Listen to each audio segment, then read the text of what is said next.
여러분, 마귀가 가장 무서워하는 사람은 어떤 사람이라고 생각하십니까? 마귀가 가장 무서워하는 사람은 어떤 사람인가? 갑자기 물어보니까 웬 황당한 질문인가 하실지 모르겠어요. 그건 마귀한테 물어봐야 되는 거 아니냐 이렇게 생각할지 모르겠는데 정말 중요한 질문입니다. 마귀가 가장 무서워하는 사람은 어떤 사람이라고 생각하시는지. 여러 가지 답이 있겠지만 지난 한 주간 제가 말씀을 묵상하면서 받은 답은 감사를 무기로 사용하는 사람이다 하는 것이죠. 감사를 무기로 사용하는 사람. 추수감사주일 말씀을 준비하는데 마음에 불현듯 감사를 무기로 사용하는 사람을 마귀가 가장 무서워한다 하는 통찰이 떠오르면서 정말 너무 큰 감동이 제 가슴을 꽉 채웠습니다. 제가 가끔 저희 메시지에 스스로 은혜 받는 영적 자뻑 증세가 있기는 하지만 이번엔 좀 달랐습니다. 그 감동과 은혜가 한 주간 동안 떠나질 않는 거예요. 그냥 잠깐 왔다 가는 것이 아니라 한 주간 내내 제 마음을 채웠습니다. 정말 마음에 큰 감동으로 제게 있었습니다. 여러분, 감사에 관하여 세상에는 두 종류의 사람이 있습니다. 하나는 감사가 반응인 사람이에요. 감사가 반응인 사람. 어떤 좋은 것에 대해서 감사라는 반응을 보이는 그런 사람. 물론 이것도 참 귀합니다. 왜냐하면 그렇게 좋은 것을 많이 받고도 그렇게 많은 것을 얻었음에도 전혀 감사하지 못하는 안타까운 인생들도 많이 있으니까 그거에 비하면 정말 이것도 참 귀하다 하는 것이죠. 하지만 이것과는 비교가 되지 않는 또 하나의 감사에 관한 아름다운 사람이 있어요. 그것은 바로 감사를 무기로 사용하는 사람이다 하는 것이죠. 감사를 무기로 사용하는 사람. 단지 주어진 것에 대한 반응으로 감사하는 것이 아니라 감사로 상황을 바꾸고 감사로 상황을 뒤집는 바로 그런 사람을 말하는 것입니다. 신앙인은 누구인가? 참 신앙의 그리스도인은 어떤 사람인가? 십자가의 능력으로 사는 사람은 어떤 사람인가? 말할 필요도 없이 두 번째 사람이죠. 감사를 무기로 사용하는 사람, 감사를 무기로 사용할 줄 아는 사람. 그래서 비록 힘들고 어렵고 정말 원망과 불평이 나올 수밖에 없는 그런 상황이지만 인간적인 생각으로는요, 상식적으로 본다면 도저히 감사할 수 없는 그런 상황이지만 그 가운데서 감사를 감정이 아니라 신앙 고백으로 올려드리면서 우리 하나님께 올려드리는 가장 강력한 간구로 그것을 사용할 줄 아는 사람. 그래서 상황을 바꾸고 그래서 상황을 뒤집어 버리는 바로 그런 사람이 신앙의 사람이니까. 그런 사람이 신앙인이기 때문에 그래서 이게 두 번째입니다. 감사에 관한 찬양들이 참 많습니다. 그런데 제가 청년 시절에 가장 충격적으로 은혜를 받았던 찬양은 댄 볼기스라고 하는 사람이 만든 감사의 시험이 닥쳐올 때라는 찬양이에요. 영어 제목은 Thank You Lord라고 하는 제목이죠. 이 찬양을 제가 처음에 어떻게 접했느냐? 어떤 그 고등학생, 여자 고등학생으로 된 중창단, 선교 중창단이 발표를 할 때 그때 처음 접했습니다. 거기 갔는데 그 선교 중창단, 그러니까 여자들로 돼 있는 청소년 선교 중창단이죠. 그 발표를 하는 가운데 이 찬양을 부르는데 제가 정말 충격 같은 은혜를 받았어요. 우선 그 찬양의 가사가 충격적이었습니다. 감사해 시험이 닥쳐올 때에 주께서 인도하시니 두려움 없네. 또 감사해 고통이 찾아올 때에 새로운 용기 주시니 승리하리라. 이렇게 고백하는 고백을 그때까지 들어본 일이 없었습니다. 정말 그래서 너무 충격적이었어요. 범사에 감사한다. 이것도 놀라운 일인데 그런데 여기 보니까 감사에 시험이 닥쳐올 때에 주께서 인도하시니 두려움 없네. 또 감사에 고통이 찾아올 때에 새로운 용기 주시니 승리하리라. 이게 도대체 무슨 말이냐 하는 거죠. 어떻게 이럴 수 있는가?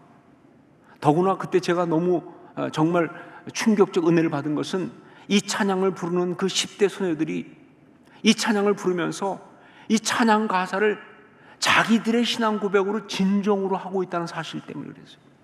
예, 우리 보면 알지 않습니까? 찬양을 들을 때 그냥 노래를 부르는 건지 아니면 자기의 신앙 고백으로 하고 있는지. 그런데 이 아이들은요, 이 소녀들은 아니 지들이 고통을 겪었으면 얼마나 겪었다고, 시험을 당해봤으면 얼마나 당했다고 정말 자기들의 고백으로 이 찬양을 드리는데 그게 정말 이해가 되지 않는 충격이었어요. 알고 보니 그럴 수 있었던 이유가 있었습니다. 그 선교 중창단을 이끄시는 선생님이 아주 특별한 분이었거든요. 그분은 신앙이 아주 좋은 그런 믿음의 집안에 태어나서 어릴 때부터 찬양을 잘했습니다. 그래서 대학도 음악을 전공하는 음악대학에 간 것이죠. 그리고 나서 이제 결혼을 교회에서 만난 분과 결혼을 했는데 너무 사이가 좋은 그야말로 인꼬 부부 같은 신앙 좋은 그런 커플로 결혼해서 4년 동안 아들, 딸 낳고 잘 살았어요. 그런데 4년 만에 남편이 갑자기 암이 발병을 했어요. 그리고 3개월 만에 돌아가셨어요. 정말 엄청난 고난이 왔어요. 감당 못할 그런 어려움을 겪었어요. 뭐 남편이 이렇다는 것도 그렇지만 현실적으로 그 순간 뭐예요? 두 어린아이들 데리고 그냥 삶의 자리에 내팽개치신 거죠. 자, 그런데 이분은 그런 자리에서 무너지지 않았습니다.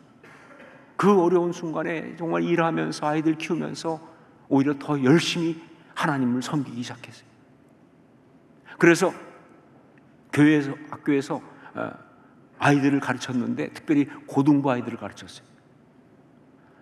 제가 그 교회 청년부 때 갔었는데 거기에 그 청년부에 제 친구들, 같이 있는 친구들이 있었는데 걔들이 너무 믿음이 좋은 거예요. 그래서 정말 어떻게 애들은 이렇게 믿음이 좋을까 하고 물어보면 그 아이들 입에서 다 이 선생님 이름이 나와요. 자기 고등부 때 선생님이었다는 거예요. 그 선생님한테 받은 은혜 때문에 이들이 다 그런 아주 귀한 분이었어요. 자, 그러면서 그분이 이제 자기한테 주신 은사를 사용해서 선교 중창단을 만들었어요. 아이들, 여자아이들. 그래서 그 중창단을 가지고 이제 사역을 하고 섬기고 하면서 아주 귀한 그런 영향력을 끼치고 있었는데 그분이 바로 이 찬양을 자신의 고백으로 간증하면서 그 아이들한테 가르쳐 준 거예요. 아마 댄 볼게스의 이 찬양을 거의 처음 번역한 게 아닌가 싶을 정도로, 그러면서 그냥 찬양을 새로 회개한 것이 아니라 자기의 간증을 그대로 담은 거예요, 여기에요. 그러니까 아이들이 그 선생님의 그 간증을 들으면서 그 신앙을 자기 것으로 그대로 받아서 이렇게 부를 수가 있었다. 저는 그때 감사가 신앙인에게는 감정이 아니라 신앙 고백이라는 것을 처음 알았어요. 예, 저는 그때 감사가 영적인 무기가 된다는 것을 처음 깨달았습니다. 예, 그렇습니다. 신앙인은 감사를 무기로 사용하는 사람이다. 이게 신앙입니다. 바로 이렇게 신앙인이 감사를 무기로 사용한 것 가운데 하나가 오늘 우리에게 주신 말씀인 시편 116편 말씀입니다. 이 시편 116편은요 누가 썼는지 나와 있질 않아요. 그 앞에 시편 100편이 다윗의 시편이고 그 다음에 나오는 시편들이 계속 연결된 것처럼 보이니까 칼빈은 이건 다윗의 시편이다 라고 이야기하지만 이게 확실하지 않습니다. 그런데 이 시편 116편은요 그 유명한 시편들, 유대인들이 유월절 때 늘 낭송했던, 그래서 예수님도 최후의 만찬을 하고 그리고 겟세마네로 가면서 제자들과 함께 부르셨던 마태복음 26장 30절 이에 그들이 찬미하고 감람산으로 나아가니라에 바로 그 시편, 할렐 시편 그 가운데 하나다 하는 거죠. 이 할렐 시편은요 시편 113편부터 118편까지가 할렐 시편입니다. 그 가운데 하나다.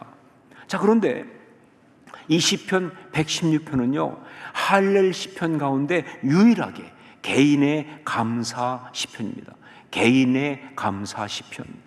한 인간으로 이 세상을 살아가면서 정말 견딜 수 없을 정도로 힘든 그런 시간들을 겪으면서 번민의 밤들을, 고통의 어떤 시간들을 통과하면서 그 가운데 무너지고 깨지고 짓이겨진 자아를 수습해 가면서 오히려 그것들을 견디고 이기고 나아가는 그런 사람이 부르는 개인의 감사 시편. 한마디로 말하면 뭐예요? 감사를 무기로 사용한 신앙인의 이야기다 하는 것이죠. 감사를 무기로 사용한 신앙인의 이야기. 자, 그래서 이 시편 116편에는요 고통이 나옵니다. 추상적인 개념의 그런 고통이 아니고요, 정말 죽을 것 같은 고통, 정말 끝나지 않을 것 같은 그런 고통, 그 두려움과 그 아픔과 그 절망과 그 좌절과 그리고 자신을 포함해서 사람에 대한 실망과 상처받음, 이게 얼마나 아파요. 이런 것들이 쫙 나옵니다. 그것을 한마디로 말한 것이 3절 말씀이죠. 3절 말씀을 같이 읽겠습니다. 함께 읽습니다. 사망의 줄이 나를 두르고 스올의 고통이 내게 이르므로 내가 환난과 슬픔을 만났을 때에, 한마디로 사망의 줄이 나를 둘렀다. 스올의 고통이 내게 이르렀다 라고 말합니다. 그런 고통을 겪는 거예요. 그래서 또한 10절에서는요 이렇게 말합니다. 내가 크게 고통을 당하였다고 말할 때에도, 그냥 고통이 아니라 크게 고통을 당하였다고 말할 때에도, 그리고 11절에서는요 사람에 대한 실망과 상처받은 마음을 그대로 드러냅니다. 왜냐하면 아픔 중에 가장 아픈 게 사람한테 실망하는 거 아니에요. 그 마음을 그대로 드러내고 있습니다. 11절 말씀을 같이 읽겠습니다. 11절 같이 읽습니다. 내가 놀라서 이르기를 모든 사람이 거짓말쟁이라 하였도다. 새번역 성경이 이 말씀을 더 실감나게 번역했습니다. 나는 한때 몹시 두려워 믿을 사람 아무도 없다 하고 말하곤 하였습니다. 여러분, 세상에 가장 무너질 때가 사람한테 실망할 때죠. 믿을 사람 아무도 없다, 자신을 포함해서. 시대는 지금으로부터 거의 3000년 전에 쓰여진 그런 것이지만 이 시편을 노래한 사람의 삶 가운데서 이 사람이 경험했던 그 고통과 아픔과 내적인 갈등과 절망과의 싸움은요 2024년 지금을 살아가는 우리와 다를 것이 없다. 왜냐하면 동일한 인간이니까. 왜냐하면 이게 성경이니까. 자, 그런데 그런 고통만 여기에 있다면 이건 성경일 수가 없죠. 또 우리가 이 말씀을 지금 여기서 이렇게 묵상하고 있을 이유도 없습니다. 여러분, 말씀을 듣고 묵상하는 것은요 절대로 슬픔을 진하게 느낄 때 찾아오는 어떤 정서적인 정화라고 하는 카타르시스만 위한 게 아니에요. 말씀 가운데 고난당하면서 그래 나도 그래, 나도 아파, 나도 힘들어, 이 정도로 끝날 이야기가 아니다 그 말입니다. 말씀은 그 정도가 아니라 그 고통과 아픔을 이기고 극복하고 해결받을 답을 주신다는 거예요. 그 고통과 아픔을 이기고 승리한 역사가 그 가운데 있어서 그 역사를 내가 동일하게 체험하기 때문에, 그래서 말씀인 거예요. 여기 시편 116편에도 바로 그러한 역사가 가득합니다. 그리고 그 모든 역사는 바로 살아계신 우리 하나님 아버지의 우리의 간구에 대하여 응답하심이라고 하는 거기에 집중되어 있어요. 뭐 여러 가지지만 그러나 한마디로 말하면 살아계신 우리 하나님 아버지의 우리의 간구에 대하여 응답하심이라는 것에 집중되어 있어요. 자, 보시죠. 먼저 1절 2절 말씀을 같이 읽겠습니다. 1절 2절 같이 읽습니다. 여호와께서 내 음성과 내 간구를 들으심으로 내가 그를 사랑하는도다. 그의 귀를 내게 기울이셨으므로 내가 평생에 기도하리로다. 또 5절 6절 말씀을 함께 읽겠습니다. 같이 읽습니다. 여호와는 은혜로우시며 의로우시며 우리 하나님은 긍휼이 많으시도다. 여호와께서는 순진한 자를 지키시나니 내가 어려울 때에 나를 구원하셨도다. 그리고 16절에 가서는요, 아주 단언하듯이 선포합니다. 주께서 나의 결박을 푸셨나이다 라고. 주께서 나의 결박을 푸셨나이다. 사망의 줄이 나를 둘렀어요. 수월의 고통이 자기를 얽어맸지만, 그러나 주께서 결국은 그 모든 것을, 그 결박을 푸셨나이다 라고 고백하는 거예요. 이게 바로 우리 하나님이시거든요. 이것이 우리의 신앙입니다. 이것이 우리의 기도고, 이것이 바로 우리 하나님의 응답하심, 역사하심이에요. 이것이 바로 우리가 받은 은혜의 이야기다 하는 것이죠. 여러분, 눈을 크게 뜨고 보십시오. 곰곰이 되짚어서 생각해 보십시오. 우리 하나님 우리에게 얼마나 신실하신 분이신지를, 우리 하나님 우리에게 주신 은혜가 얼마나 큰지를, 얼마나 우리를 사랑하시는지를, 지금도 진행 중인 은혜가 얼마나 많은지를. 물론 힘든 거 압니다. 물론 때로 하나님이 우리의 간구에 응답 안 하시는 것 같아서 정말 갈등이 생기고 회의가 생기고, 때때로는 그래서 정말 믿을 수 없다고, 언제까지냐고 소리 지르고 싶을 정도로 힘든 순간이 있는 거 알아요. 하지만 여러분, 그것은요, 신앙의 길에 우리가 딛고 넘어가야 될 작은 언덕에 불과하다. 그 하나님의 역사하심의 과정 중에 있는 아주 작은 반작용일 뿐이다. 절대로 그것이 우리의 신앙의 결론이 아니라는 거예요. 절대 그게 우리 신앙의 결론이 아니라는 거예요. 시편 기자도 그런 과정을 다 겪었습니다. 그런 싸움을 다 했습니다. 그것이 10절 말씀이죠. 10절 말씀 같이 읽겠습니다. 내가 크게 고통을 당하였다고 말할 때에도 나는 믿었도다. 역시 새번역 성경이 훨씬 더 와닿게 번역했습니다. 내 인생이 왜 이렇게 고통스러우냐 하고 생각할 때에도 나의 믿음은 흔들리지 않았습니다. 왜 이렇게 되는 일이 없어? 왜 이렇게 정말 힘들어? 이건 너무하신 거 아니야? 나한테 어떻게 이럴 수가 있어? 하나님 도대체 나를 버리신 거 아니야? 아니, 안 계신 거 아니야?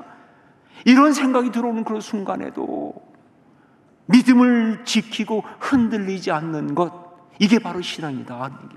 이게 신앙의 사람이다, 그런 이야기입니다. 여러분, 믿어지는 걸 믿는 게 어떻게 신앙입니까? 믿어지지 않지만 믿는 게 신앙이죠. 그게 능력이죠. 더군다나 바로 그러한 단계를 극복해야, 그런 단계를 넘어가야 바로 그 순간에 우리는 진짜 하나님의 은혜, 축복, 그 사랑을 발견할 수가 있어요. 그 모든 걸 이겨야만이 비로소 진짜 하나님의 은혜, 축복, 사랑을 발견할 수 있고요. 그래서 그때 가서야만이 비로소 다음과 같은 고백을 하는 단계에 이를 수가 있다. 그 고백이 뭔가? 12절입니다. 12절 같이 읽겠습니다. 함께 읽습니다. 내게 주신 모든 은혜를 내가 여호와께 무엇으로 보답할까? 여러분, 가슴이 꽉 찬 어떤 그런 벅찬 느낌을 느낄 수 있지 않습니까? 정말 그 순간 이 가슴이 꽉 차도록 올라온 고백은 뭐냐? 하나님의 은혜가 너무 감사해서, 내게 베푸신 은혜가 너무 많아서, 나를 사랑하신 그 사랑이 너무 귀해서, 그래서 정말 가슴 벅찬 마음으로 고백하고 있는 거예요. 여러분, 신앙의 사람은 바로 이런 고백에 도달할 수 있고 도달해야 하는 거예요. 어떤 경우도 정말 절망으로 끝나는 것은 신앙일 수 없어요. 어떤 경우도 의심과 회의로 마무리되는 것은 신앙의 이야기일 수가 없는 것입니다. 바로 이것, 내게 주신 모든 은혜, 그게 얼마나 많은지, 하나님 나를 얼마나 사랑하셨는지 생각할수록 기가 막힌 거예요. 어떻게 나한테 이렇게 많은 은혜를 주셨는지, 그래서 나는 무엇으로 하나님께 보답할까? 나는 도대체 무엇으로 하나님께 보답할까? 이 고백으로 가야 이게 진짜 신앙의 이야기다 하는 것이죠. 자, 그러면 어떻게 이렇게 할 수 있을까? 어떻게 이렇게 승리하고 이 고백까지 갈 수 있을까? 그 답이 17절에 나옵니다. 17절 말씀 같이 읽겠습니다. 함께 읽습니다. 내가 주께 감사제를 드리고 여호와의 이름을 부르리이다. 감사제, 이게 답이에요. 감사제. 신앙의 사람이 이 세상에서 그 죄악을 이기면서 아름답게 살 수 있는 신앙의 그 비결, 승리의 비결이 바로 감사제예요. 감사제, 제바흐 토다라는 말이죠, 히브리어로. The sacrifice of thanksgiving이에요. 이것이 바로 신앙이 그 삶 가운데서 언제나 승리하는 삶을 살기 위해서 감사를 무기로 사용하는 그것의 핵심이에요. 이 감사제가 감사를 무기로 사용하는 것의 핵심. 그러니까 신앙인이라면 이 감사제 결코 멈출 수 없고요, 잃어버려서는 절대로 안 되는 그런 것이다. 그러면 어떻게 감사제를 드릴 것인가? 어떻게 감사를 드릴 것인가? 두 가지입니다. 첫 번째, 손을 들고 하나님께 예배하십시오 하는 겁니다. 손을 들고 하나님께 예배하십시오. 이 땡스기빙이라는 의미의 히브리어 토다, 이 말의 어원이 손을 펼침입니다. 손을 펼침, 영적으로 손을 펼침.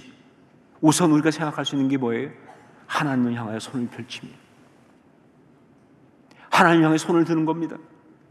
찬양을 하면서 정말 전심을 다하여 손을 들고 목소리를 높여서 고백하며 선포하며 감사하는 그런 예배를 드리는 거예요.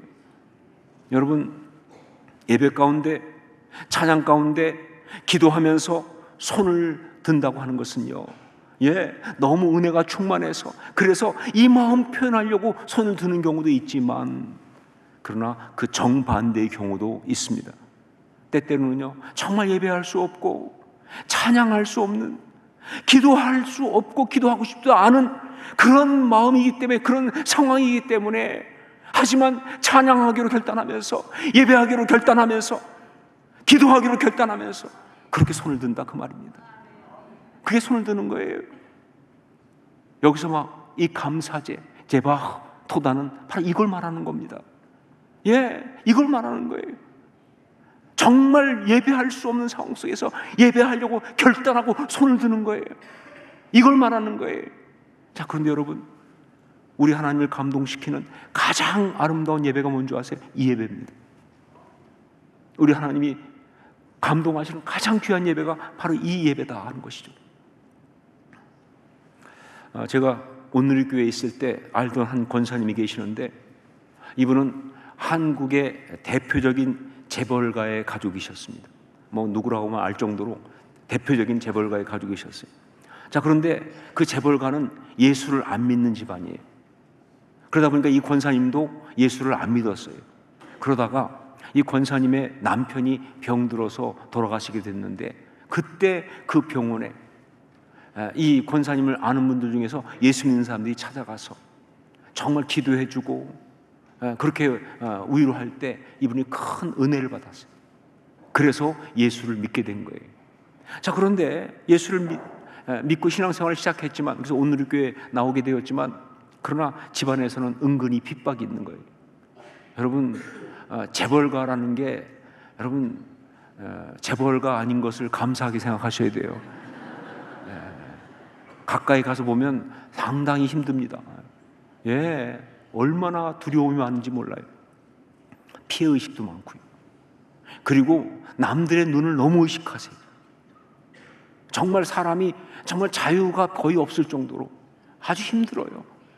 그러니까 막 이분이 교회는 나왔는데 신앙에서 이 어떤 진도가 안 나가는 거예요. 교회 와가지고 막 예수 열심히 믿어야 되는데 계속 남들의 시선을 생각하니까, 다른 사람들이 어떻게 볼까 막 그걸 두려워하고, 또 집안에서는 집안에서대로 또 막 여러 가지 공격하고, 또 이분은 또 뭐예요? 사회적 체면이 있잖아요. 그러니까 자기 자아가 강하니까 뭐 그런 것도 있고, 그러다 보니까 신앙생활 하면서 영적인 진도가 안 나가는 거예요. 갈등이 심한 거예요. 특히 이분이 힘든 게 뭐냐면 온누리교회에서 그 찬양할 때입니다. 온누리교회는 경배 찬양을 하니까 찬양할 때 보면 사람들이 막 손들고 찬양하잖아요. 이분은 이게 안 되는 거예요. 난 죽었다 깨어나도 저건 못한다. 아니, 어떻게 손을 들어, 남사스럽게. 사람들이 나를 뭘로 보겠어? 미쳤다고 할 거 아니야. 이런 생각이 드니까. 그러니까 이게 그러니까 이 찬양 시간은 갈등 시간이에요, 이분한테는. 그러니까 영적으로 안 자라죠. 한번 권사님 그런 얘기 하더라고요. 자기가 한 번은 찬양하면서 정말 나도 한번 손 들고 찬양해보자 그래가지고 눈을 감고 자기가 생각하는 가장 높은 순간이라고 생각하는 것까지 손을 들었다. 그냥 이 정도 하면 이게 미스다고 그러지 않을까 싶을 정도로. 그리고 손을 들고 딱 눈을 떠봤더니 이러고 있더라는 거예요. 이게 최대 맥시멈이야. 더 이상 올라가질 않아. 그러니 어떻게 신앙이 자라겠습니까? 그러니까 신앙생활 하면서 어떤 그런 어떤 기쁨과 자유와 은혜가 임하는 것이 아니라 그냥 갈등스럽고 그냥 이런 마음이 너무 큰 거예요. 그러던 어느 날, 그날은 정말 이게 극에 달했어요. 찬양 시간인데 마음속에 내가 여기서 무슨 짓을 하고 있나, 내가 왜 여기 와서 이러고 있나 싶은 거예요. 그래서 정말 너무 짜증나기도 하고 화가 나기도 하고 답답하기도 하고. 그런데 그런 순간에 갑자기 마음속에 성령께서 주신 것이 그냥 한번 미쳐보자. 어차피 예수 믿을 때 들어보니까 그냥 그건 그야말로 삶을 던지는 건데 미쳐보자. 그래가지고 욕을 먹을 각오하고 남들이 비난할 걸 비난 소리 들을 것 각오하고 그냥 그 순간 그냥 진짜 그야말로 손을 번쩍 들은 거예요. 찬양하다 말고 손을 번쩍 들은 거예요. 그 놀라운 일은 그 권사님 간증이 그 순간에 자기를 그렇게 묶고 있던 줄이 딱 끊어지더라는 거예요. 그 최면이라는, 남들이 시선이라는, 자기 자아라고 하는 어떤 고정관념이라는 줄이 다 끊어지면서 평강이 밀려드는데, 하나님의 은혜가 밀려드는데, 그 마음이 자유로워지기 시작하는데 눈물이 터지면서 그렇게 행복할 수가 없더라는 거예요. 진짜 마음껏 울며 찬양하며 예배할 수 있었다고. 여러분, 감사제는 바로 하나님께 손을 들고 예배하는 것입니다. 상황도 마음도 예배할 수 없는 그런 상황이지만 오히려 더 적극적으로 그래서 손을 들고 예배하는 것, 이게 바로 감사제예요. 손을 들고 기도하는 것, 이게 바로 감사제다, 그런 이야기죠. 그것이 바로 감사를 무기로 사용하는 것이고요. 두 번째, 사랑하는 지체에게 손을 펼치십시오 하는 겁니다. 사랑하는 지체에게 손을 펼치십시오. 다시 말씀드리지만 토다, 이건 뭐예요? 손을 펼치는 거예요. 자, 그런데 그 손을 하나님께 펼치면서 찬양하고 예배하는 것도 있지만 또 하나, 그것은 그 손을 자신의 주변에 있는 사람, 제가 늘 강조하는 대로 뭐예요? 하나님이 사랑하라고 주신 지체들에게 펼치는 것, 이게 바로 감사제예요. 예, 도움이 필요한 자에게 도움을 주세요. 위로와 격려가 필요한 자에게는 위로와 격려의 말을 건네세요. 관심이 필요한 자에게는 관심을 주세요. 용서해야 할 사람은 용서하세요. 품어야 할 사람은 품으세요. 그 순간 감사제가 일어납니다. 놀라운 건 그 순간 나의 진짜 예배가, 감사제가 일어난다는 거예요.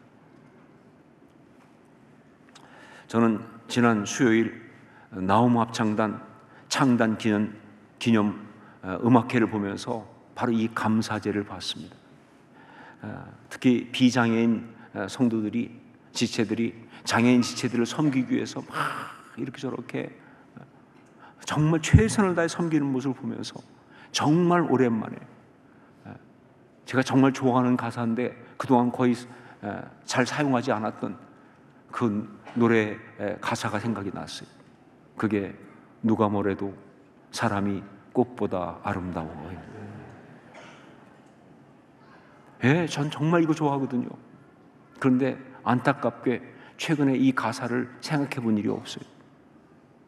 그래서 마음이 아파요. 그런데 정말 오래간만에 누가 뭐래도 사람이 꽃보다 아름다워. 왜? 감사제가 있으니까. 네, 감사제는 바로 이렇게 하나님이 주신 지체들에게 사랑의 손길을 펼치는 겁니다. 비록 자신이 여러 가지로 참 어렵고 힘들지만, 예, 가진 것도 없고 아는 것도 없고 상황도 힘들고 나 자신 어떻게 하기도 어려운 그런 상황이지만 그런데 그런 상황이라고 해서 그래서 손을 오므리고 움켜쥐는 것이 아니라 주변에 있는 사랑하는 지체들에게 손을 펼치는 거예요. 그때 기가 막힌 감사제가 일어나는 거예요. 우리 하나님이 너무 기뻐하시거든. 우리 하나님이 너무나 감동하시거든. 여러분, 제가 말씀드렸죠? 하나님 기뻐하시고 감동하시면 바로 그 다음에 뭐가 온다? 응답이 온다 하는 거예요. 은혜가 온다는 거예요. 거룩한 간구죠. 그러니까 2024년 추수감사주일에 우리에게 주신 메시지는 나의 감사제를 주께 드리겠나이다 입니다. 나의 감사제를 주께 드리겠나이다. 여러분, 어떤 상황, 어떤 환경에 있든지 손을 들고 감사제를 드림으로, 하나님께 손을 들고 예배하고 사랑하는 지체들에게 그 손을 펼치면서 섬기면서 그 감사제를 드리면서 감사를 무기로 사용하는 아름다운 하나님의 사람으로 승리할 수 있기를 주의 이름으로 축원합니다. 기도하겠습니다.